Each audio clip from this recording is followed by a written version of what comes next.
today.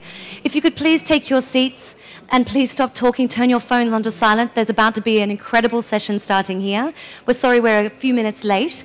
Unfortunately, I have one sad announcement, which is that Mohammed Hanif was not able to join us, and I'm very sorry that he's not going to be here, but you have 6 incredible panelists who are going to be, that I would actually love to welcome to the stage right now.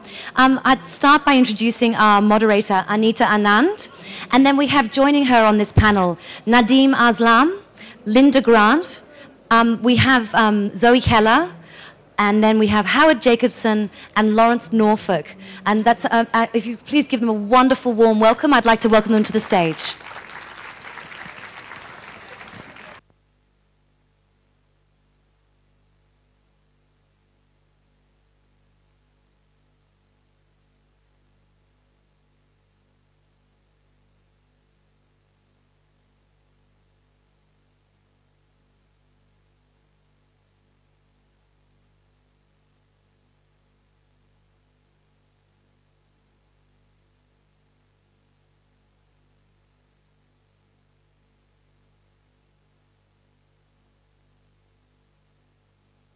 Testing the mic. Good evening, ladies and gentlemen. Please do take your seats. This has been described to me as the beauty pageant for novelists, because you have a collection of really great authors here. You're very, very lucky indeed. So much so that when Patrick French, who is another of the authors who's here at Jaipur this year, saw the people who we have on this panel, he said, bloody hell. That is actually the A-list's A-list. So you're very, very lucky. Let me introduce myself. My name's Anita, Anand, and it's my very great privilege to be chairing this session. And with us we have, on the far side, we have Nadeem Aslam. Now, Nadeem was born in Pakistan. He lived in England. He's the author of novels, Season of the Rainbirds, Maps for Lost Lovers, The Wasted Vigil, and his 4th novel, which is called The Blind Man's Garden, just out this month. So congratulations to you. If any of you were... If any of you were listening earlier, Nadeem is actually quite hardcore. He did the session just before this, where some of you, I know, I see you nodding, he described how he taped up his eyes for 3 weeks to get the experience of being somebody who was blind. So this will be a doddle for you, Nadeem. This is going to be quite easy. Also next to Nadeem, we have Lawerence Norfolk. Now, many of you will know Lawerence Norfolk is a very successful author of historical novels, which have been now translated into 24 languages. His latest novel, which has the most beautiful cover, I've just been going on about it backstage, John Saturnal's Feast, tells the story of a cook in 17th century England, and it is quite delicious. He is the winner of the Somerset Maugham Award and the Budapest Festival Prize for Literature. Very warm welcome to you. Thank you. Thank you all.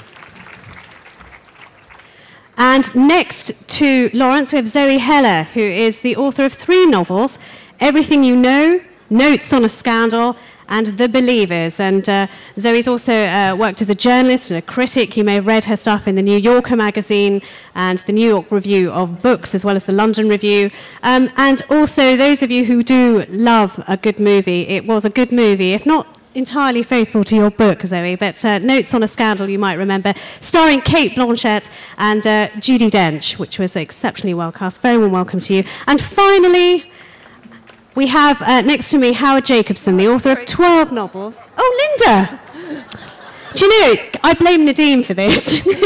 He changed the order of sitting, and I'm all over the place. Linda Grant, how ridiculous of me. Linda Grant, the winner of the Orange Prize for Fiction. Could you please give her an award just for that? And my memory loss. When I Lived in Modern Times, she was also shortlisted for the Booker Prize for her novel, The Clothes on Their Backs. And finally, and really and truly, we have Howard Jacobson, who is the author of 12 novels, including The Finkler Question, which won the 2010 Man Booker Prize. He writes a weekly column for a British newspaper called The Independent, and his latest novel, Zoo Time, is out now in all good bookshops. The reason we're all gathered here, and the reason we've got such a powerful panel here, is that we're discussing something that is quite germane to a literary festival. And I was quite glad it wasn't called The Future of the Novel. It's called The Novel of the Future, which sort of seems a little more upbeat than that. So the argument is that some have put across, V.S. Naipaul being one of them, is that the novel is an exhausted format, that it had its high time in the 1800s, That was the golden age of the novel. That's when it moved poetry to one side and epic fiction to one side, and it took centre stage. Are we seeing a decline? Do we first of all accept the Naipaul premise that the novel is exhausted? Nadeem, Aslam, first of all. No, I don't. Because first of all, I see myself as a writer. I'm not really a publisher or a commentator on the publishing scene. So my work, as I was saying earlier, is just an exploration of my own life and how it connects with my times. So what happens to it after it leaves my study is really secondary to me. And so whether I believe what Naipaul said, novel is exhausted, well, it's not exhausted in my study, and it won't be for a while yet. I have a few more novels to write. So. Well, we're grateful to that. Lawerence? I'm going to pick up Savidia's Naipaul's cricket ball and throw it up in the air a couple of times. There is a point of view that says the novel is just a vehicle, and I suppose that's what he means, that writers have these carnivals of imagination in their heads, but there has to be some way to get it from the insides of their heads to you all, and for that we need a vehicle. But it's just a vehicle. We might pull a few strings, we might make a few snips with our scissors. It doesn't matter too much. So the novel is not that important in itself. It's just a vehicle. On the other hand, a parachute is just a vehicle. You can pull a few strings, make a few snips with a pair of scissors. I mean, if you jump out of the plane with it, you'll still arrive at the ground. But maybe the contents of what you jump out of with won't be exactly the same as if you don't pull the strings and you don't cut with the scissors. So maybe it does matter. I think as novelists, we're in the situation of parachutists, and we're not quite sure whether our parachutes have been pulled and snipped and modified or not. But there we are, here we are, lined up in the plane, the door is open, we're ready to jump, and we're never quite sure what's going to happen when we get out there. So that's how I feel about what Savidia says. Zoe? I think, is this working? Yes, it is now. You can hear me? Okay. I think the novel is quite a malleable form. I am forgetting what American prose writer and poet said, that the novel was basically a long piece of prose that had something wrong with it. But it's a fairly good working definition. It leaves room for an awful lot of experiment and changes in form. It can take in an awful lot. And it doesn't seem to me that, just looking at my colleagues on this panel and at the people at the festival this year, that there's any signs of exhaustion in the form. Where I think the question gets some energy is thinking about some of the ways in which the novel is going, the kind of economic model for the novel in the future. How novelists are going to sell their work and publish their work and make money for their work. I like to hope that since I'm not going to live to 100, that I can somehow, that I can work with the current economic model for the next couple of years and get out before it all crumbles. That's an interesting point. We'll come on to that, because some people have made some very radical suggestions that maybe you ought to pay novelists a living wage, for example. I mean, yeah, I find that implausible. You find that implausible. Well, we'll come on to that. But just as an art form, I mean, there is no doubt that perhaps in the 1800s, in the early 1900s, the novel was somehow held on a pedestal that perhaps it isn't today. It survived cinema, it survived television, but it took some knocks, did it not, Linda Grant? I've been reading and rereading a novel over the weekend called Still Life by A.S. Byatt. It was published in, I think, about 1984, and it's set in the mid-50s, partly at Cambridge, and a young undergraduate studying English literature is told by an academic that the novel is dead. It's finished. Nobody is interested, he said, in reading any more about character, what a room looks like, plot narrative. I think he's talking about Bob Grier. He says that's the future of the novel if it has a novel, if it has a future. So that is sort of coming up to 60 years ago and proved completely wrong in the past 60 years. So the sort of the death knell of the novel has been told since probably the beginning of the 20th century, probably since the publication of Ulysses. I think what there is a sort of an innate desire for storytelling, storytelling based on character, and we see it in television soap opera, and we see it in TV series like The Sopranos or The Wire or The Killing. I mean, I think that probably the public's appetite for storytelling has gone to long-form TV narrative and soap opera. Right, okay, so, but is that to Howard Jacobson to the detriment? I mean, if they're getting that appetite, if they're getting that button pushed by, as you say, long-form, complex narratives, complex character development, is that then to the detriment of your craft, to what you do? That actually, you know, fairly intelligent people now get fed through their screens where they didn't before? Can I say something about Naipaul saying that the novel is exhausted? Yes, please. No novelist should ever say that what they do is exhausted. All that ever means is you're exhausted. I've just published a novel, Zoo Time. I'm not here to talk about it today, but in which I have a hero who thinks the novel is finished, but he thinks that because he's finished.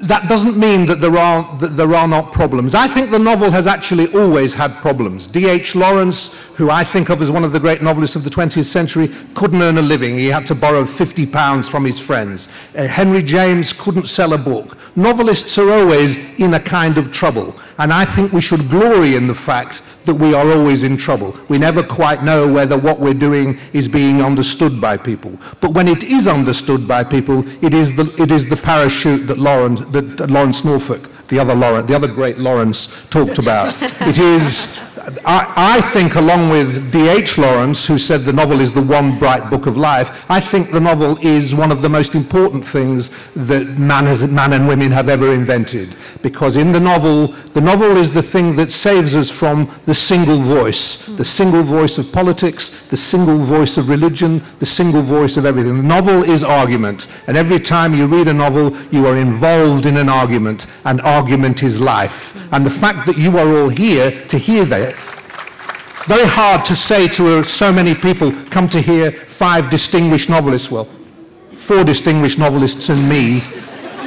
It's very hard to say to such a group of people, it's all dead. So it's obviously not all dead. Something is alive. But there is a question to ask. Every time I do one of these events in England where sales of novels are declining, but events like this are getting more and more popular, one question to ask is, has the literary event replaced reading? Is coming to hear writers and coming to be around writers an alternative to reading, so that we no longer have to read the book, we just come and look at a writer, touch a writer, and if that's the case, there is reason to be anxious about something. Well, can I put some statistics to your worry? Because, I mean, all of you are great defenders and passionate defenders, and so I would expect you to be of your craft.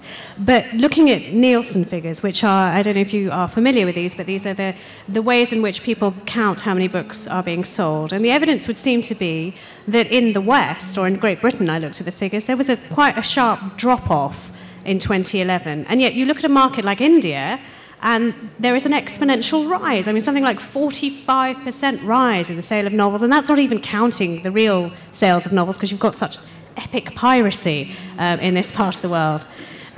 So I wonder whether there's a two-track future, that perhaps, yes, the novel certainly has a future. Zoe Heller, you talked about sort of surviving on the economics of this, but maybe the more fertile ground is not in the heartland anymore. It's sort of moving away from the home, if you like. Well, yes, except that I think whatever is happening now in where I live, America, or the West generally, is the global future, I'm afraid. And I wanted to pick up on something that Linda said. When I look at my children, who are comparatively literate kids, I do notice that because they're kids who've been brought up not watching particularly large amounts of TV, but they're the video generation, their capacity to immerse themselves in the novel. That's actually me, I do apologise. It's the perils of having a 2-year-old son and an over-worried father. I'll just turn that off.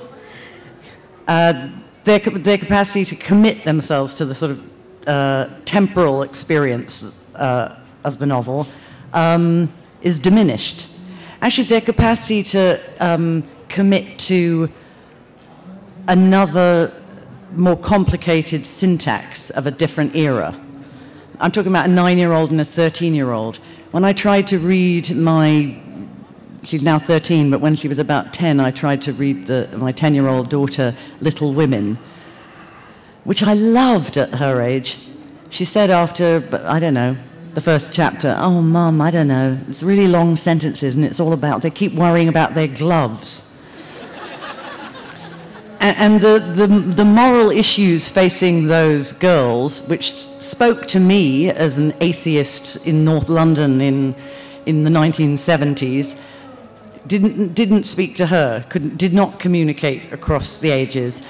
And I think that is something to do with a shorter attention span. And that, I think, is... Okay, but just getting back to the beginning of what you just said, you said, I'm sorry, it's a fact of life, but it is still going to be the West and America. Why do you say that with such certainty when the figures seem to speak otherwise? What I'm saying is that I think what's happening in America now is going to be the future elsewhere.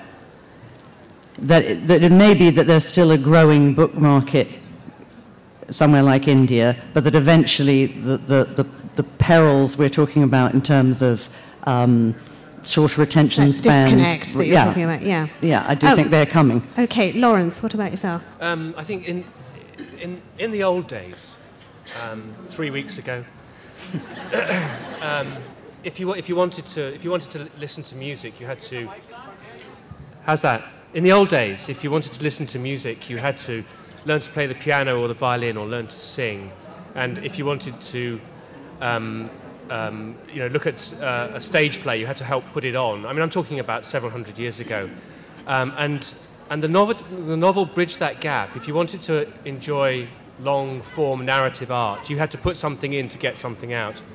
And with the advent of TV, with the advent of screens, it became possible to simply entertain yourself by pushing a button. And of course, there is a cost.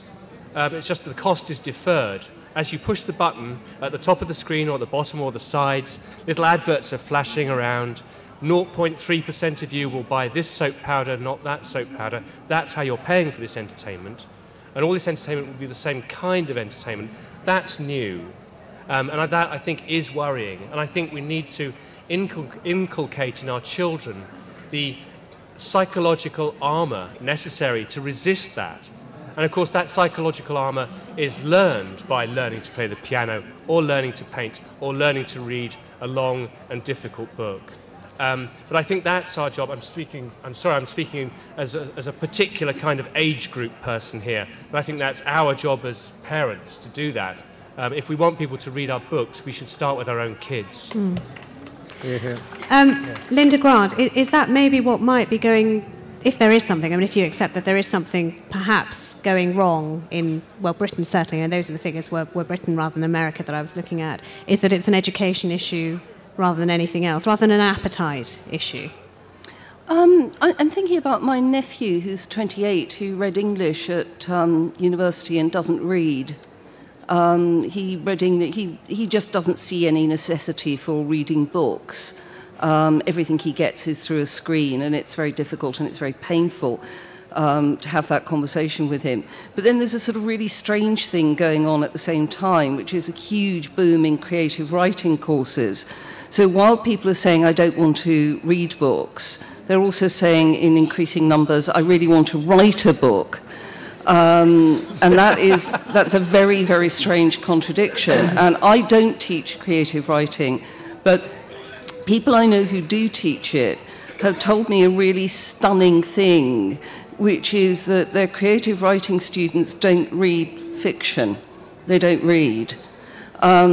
Another thing that I was told, which kind of completely blew me away, was by the admissions tutor of University College London, who's a specialist in Pope, 18th century specialist, talking about people coming to interview and saying, I only want to read novels that are relevant to my personal experience. And the other great favourite of the book club is I only want to read novels with likeable characters. So there is this sort of, there's this sort of, and I think a number of us on this panel don't like novels with likeable characters. And as Zoe said, if you want friends, go to a cocktail party. It's not my job, it's not our job to provide you with imaginary friends. But there are these sort of strange demands being made on novelists, and you see it on Amazon reviews. I mean, I look at them with kind of my mouth wide open, looking at some of the reviews, some of the complaints that people have about novels.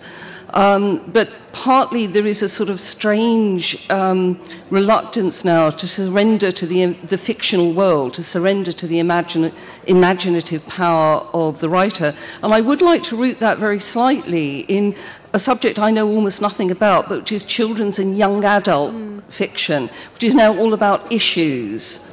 I mean, when I was a child, there weren't any issues. There were kind of people climbing trees, and there were kind of, magic lands going right, Enid Blyton, and there were no issue novels when I was a child. But now there is this kind of element of realism, which is, pounding away. At points during what you were saying, Howard Jacobson actually felt physical pain. So do you want to tell us wherefore the winces? Well, I mean, there are so many things that have just cropped up. This idea that a novel's got to be that literature has got to be about likeable people. I mean, when did you last read Shakespeare, and how keen are you to have Macbeth and Lady Macbeth over for dinner with you tonight? People, what we're moving to now, I think, and I'm glad we're moving to this because I think this is the issue, is that the problem is not with writing, the problem is with reading. I don't mean all you out here. I think the novel is in very, very good health. What's not in good health is the reading of novels. So Linda is quite right that everybody wants to write one and no one wants to read one. So the future, the science fiction future, is a world in which everybody is a novelist and nobody is a reader. Whether that means novels will be the more wonderful for that, I don't know. But that certainly is the future. And part of the problem with this, one is, well, there are so many, where to stop. One is the idea of information. People have got, there are many downsides to the digital revolution, but one is the idea that we go to our computers for information, and it's a wonderful tool for giving us information. There are very few great novels you go to for information. There are some books you go to for information, but novels aren't about information. I knew I wanted to be a novelist when I knew nothing about anything, and I had no information to give anybody. It's all what's going on here in the head. And if you're looking for information, then novels aren't places that you go to. Something has happened in England. I mean, part of what we might be describing here is something that's going on in England and America and not here. And it might be that in England we are intellectually clapped out. The kids, there was a survey done recently which said that something like 75% of school children wouldn't admit that they were reading a novel or reading anything, even if they were, because it's not sexy to read a book. When I was 17, I assumed that the only way I could get a girl to take an interest in me was for me to be carrying a copy of a novel. So I went around from the age of 15 to the age of 20 with a copy of The Rainbow or Women in Love, or then later on I was able to use Lady Chatterley's Lover, which sent out different signals again. I'm not saying, it's not for me to say that going around with a copy of Lawerence under my arm helped me with women, but my point is simply that one assumed that it might. It's a wrong assumption. Well, one could talk about that later. So my worry really is about the whole business of, is this still going? Yes, my worry is about reading. Has an idea of what literature's for and literature's value changed certainly in America and the UK, that's stopping people reading books? And has our expectation of what a book is for changed? When you look at those Amazon reviews and other things on the internet, one of the things that you discover is that everybody is now democratized into the idea of believing that their judgment is of value. The truth is that not everybody's judgment is of value. It just isn't. Just Nadeem, Aslam, I mean, you've been quiet, but your roots sort of come from this subcontinent, if you like. And it was just something when Zoe was saying something, it kind of struck me that the March sisters they didn't do it for your daughters because they just couldn't be bothered with the shoes and gloves and the fevers. But is that possibly a reason why those novels are going to be surviving and be loved more here among the children of these people? Because, gloves do matter in a burgeoning middle class, which is, sort of struggling to get ahead. The one step away from poverty is a reality, perhaps. Is that why the figures are zooming up here? And as Howard quite rightly points out, there seems to be, and I hope it does change, there seems to be a problem with readers in Britain or in the West. Yes, but I mean, I would like to ask Zoe and could you move the mic a little further to your... I would like to ask Lawerence and Zoe, and taking in the point that Linda made, which is that your kids who are growing up without an interest in books and who will grow up to be the 20-year-olds that Linda mentioned, do you think something morally and ethically is missing from them because they're not reading novels? So, I mean... No, I hasten to defend the honour of my girls. It's the damn TV. No, there's nothing wrong with them. Yeah. Sorry, that was... my poor girls sitting home in New York. Mum, what are you saying about us? No, they're great kids, and they do read. They do read.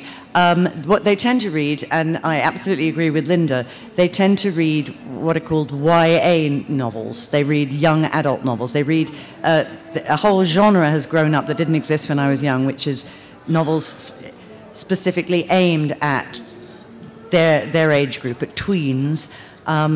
And, it's about boyfriends. Jane Eyre is a young adult novel. Sons and Lovers is a young adult novel. Persuasion is a young adult novel. So of course... Anna Karenina is a young adult novel. Quite so. That's not true, Howard. Well, actually, Anna Karenina, I agree, is not. But there are... Jane Eyre, I think, is a young adult novel, and certainly Little Women is too. And as I say, the thing that I notice is it's partly about taking the time, having the sort of staying power, to deal with a long sentence, to deal with subordinate clauses. And I apologize for bringing in your family. No, it's fine. I was only kidding. I don't think... And funny enough, my older daughter is very interested in she's reading a lot of non-fiction, very interested in Buddhism. So, they don't lack for interests and morality and all of those things.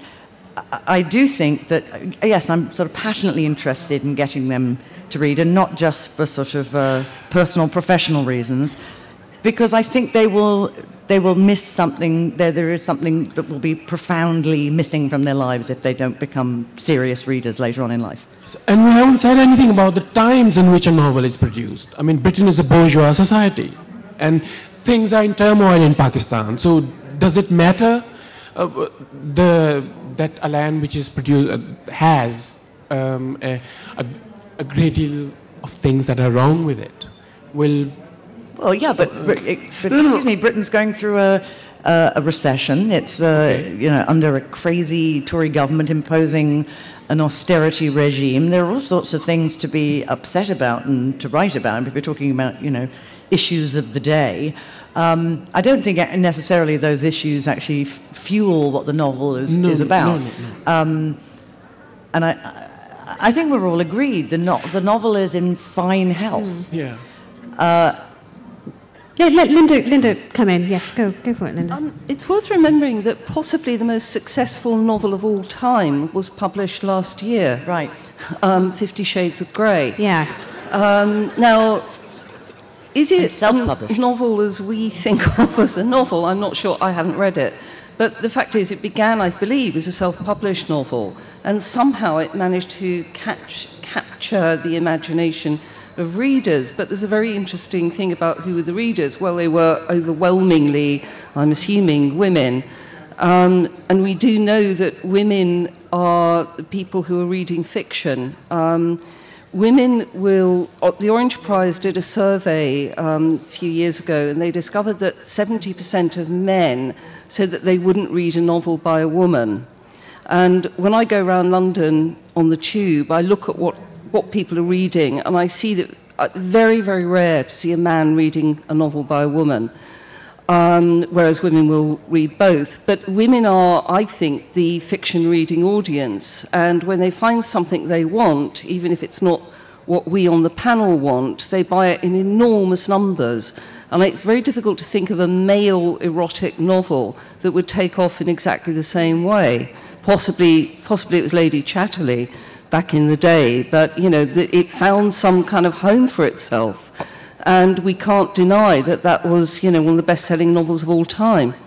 Let's Can I just say something about 50 Shades of Grey? Yes, I think. And I don't know whether you're reading it here, but I've just read a 50 Shades of Grey copy. There are, if you go to bookstores in airports and things in England anyway, there's not just 50 Shades of Grey, but there are thousands of other copies of 50 Shades of Grey. And I opened one the other day, just idly, and then I read this. And if you can't bear to hear this, cover your ears now. Can I just apologise already on behalf of the Jaipur Literary Festival? But the second chapter of 52 Shades of Cream, or something like that, was she stirred in the bath as she saw him walk in naked into the bathroom, and she could not believe her eyes because I'm quoting word for word, because he had such a magnificent package.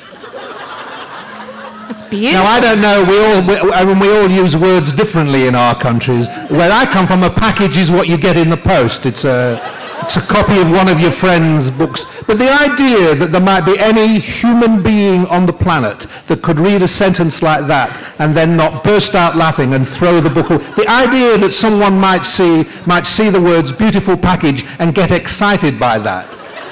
This is we're looking now at the end. Millions of women have read this, and I don't want to turn this into a gender issue, and I don't doubt that there's trash written by men that's just as trashy in its own. But if we are living in a world in which people want to read that, we are finished. Since we're hitting cataclysm, I think it's a good idea to get some questions from the audience.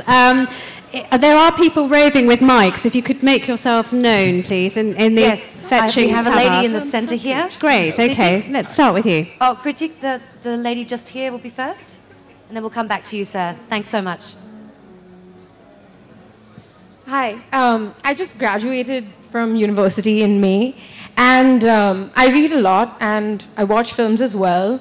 And I watch a lot of TV, and I'm assuming all of you have watched a lot of films and television as well. There's a lot of really good stuff out there.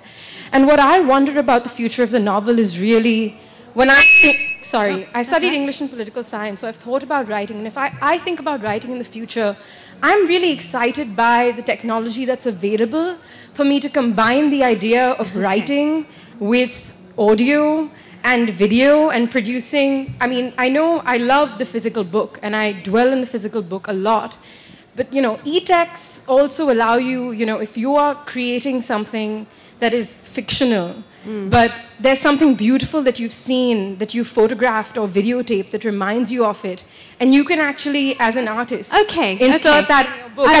Can I just say, God bless you for asking the question, because it was something that we were discussing in the green room as well. Yeah. We were discussing, there was a book that I saw being marketed as a multimedia immersive experience. I didn't know whether I was buying a book or a bath. So, is this Lawerence Norfolk something to be worried about as an author, or something to embrace, and how are you doing?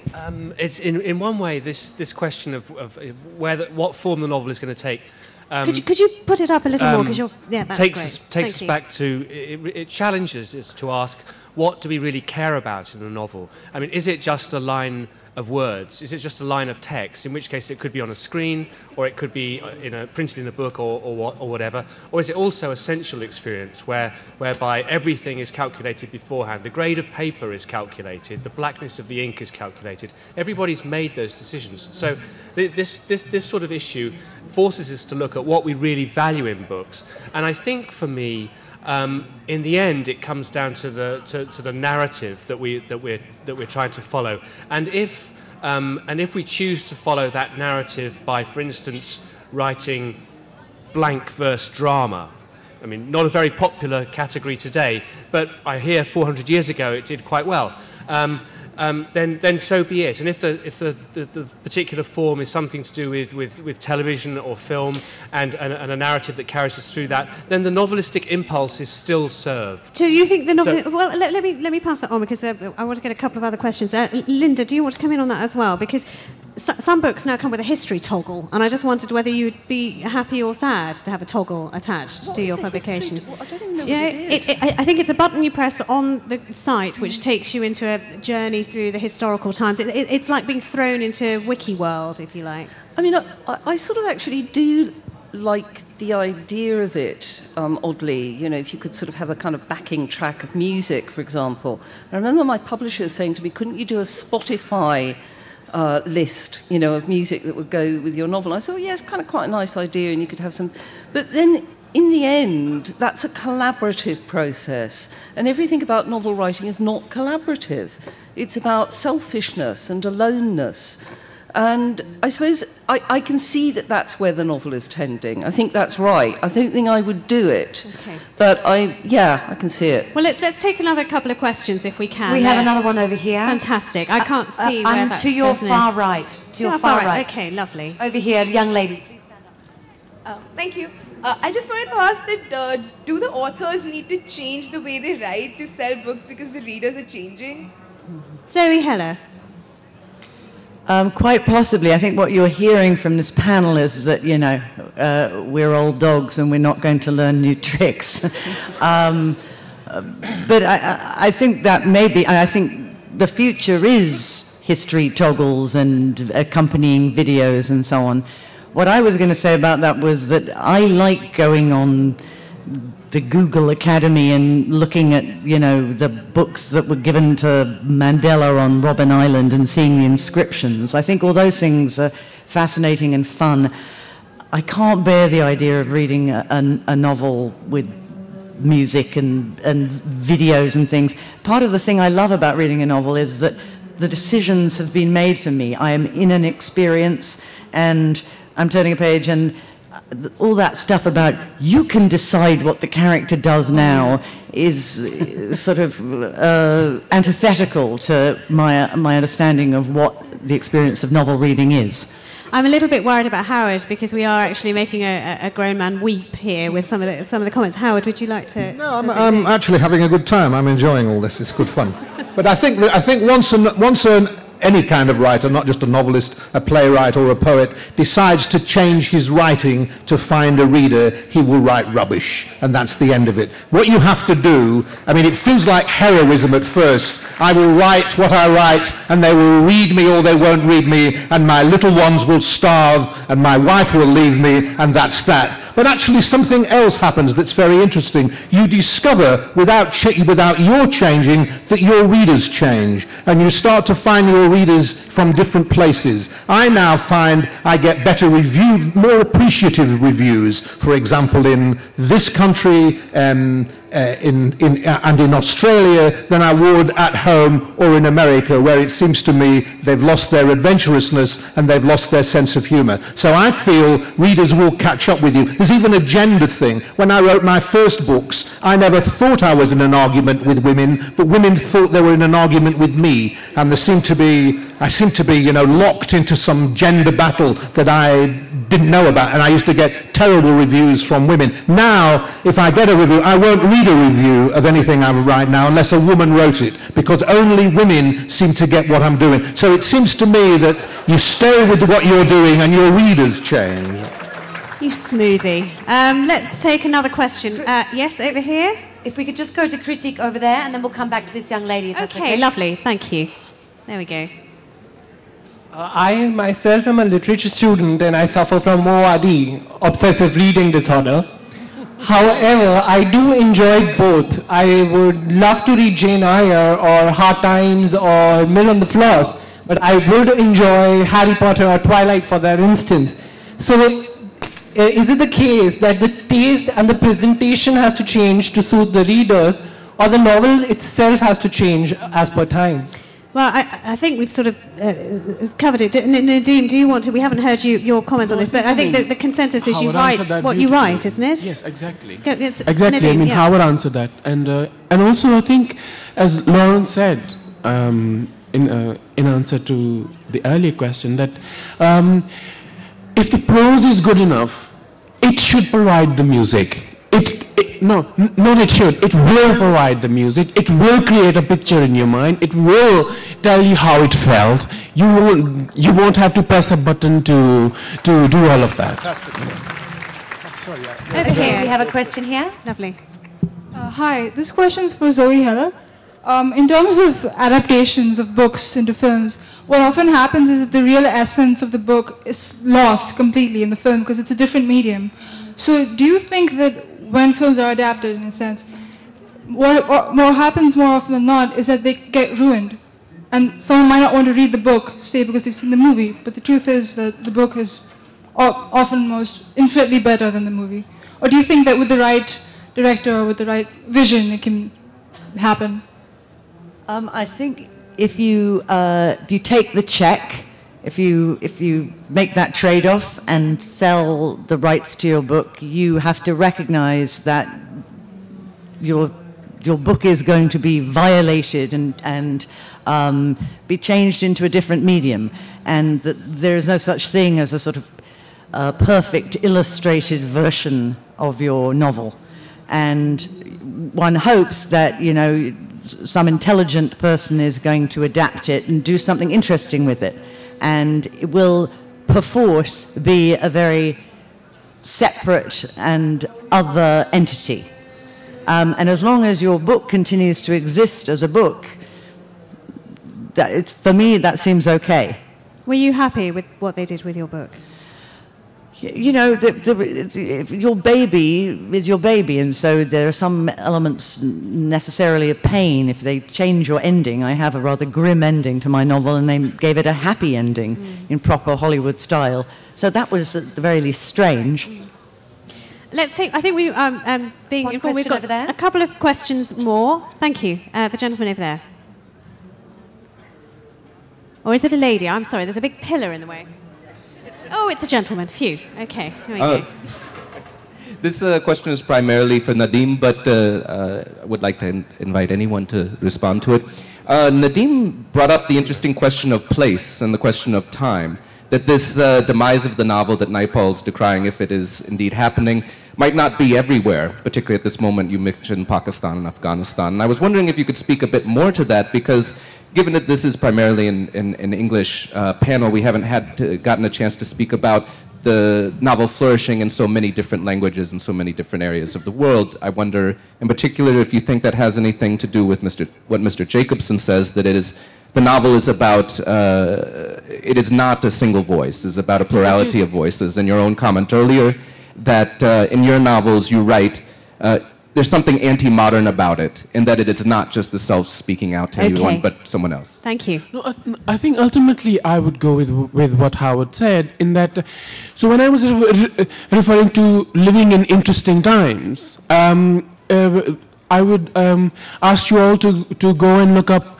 William Faulkner's Nobel Prize acceptance speech, which is just 4 paragraphs, and it is beautiful. And he says that and he's talking to young writers, and he's saying, and this was in the middle of the last century, he said that the young writer, the young man or woman who wishes to become a writer has forgotten the real issues because he's too worried about being blown up. He says that that the human heart in conflict with itself is what makes a good novel. Now, this would sound as though my master, and I love Faulkner, is telling me one thing, and I'm writing about other things. In that, I'm writing about the war on terror and what's happening in Pakistan.